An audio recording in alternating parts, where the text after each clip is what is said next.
Hi everyone, in front of me I've got Blackview A90 and let me share with you how to change the wallpaper on this device.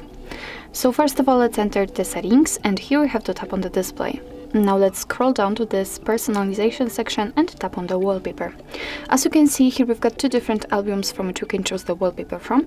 So you can choose it from our photos or Google Photos, which is basically your own gallery, or the wallpapers which are defaultly installed on this device. So let me pick this option, and as you can see, we've been transferred to the defaultly installed options from which we can choose. We've got 5 of them.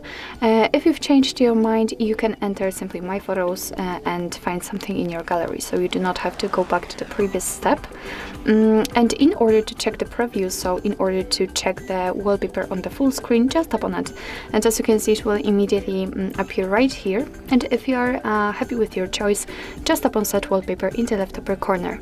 Now you can decide where you want to set it, so you can set it as a home screen, lock screen, or both, and I will pick both options. So let me tap on it, and we just got back to the previous step. So let's go back to the home screen, and as you can see, the wallpaper has been applied successfully. Let's check also the lock screen, and the same situation, it is visible right here.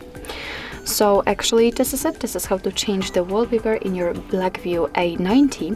Thank you so much for watching. I hope that this video was helpful, and if it was, please hit the subscribe button and leave the thumbs up.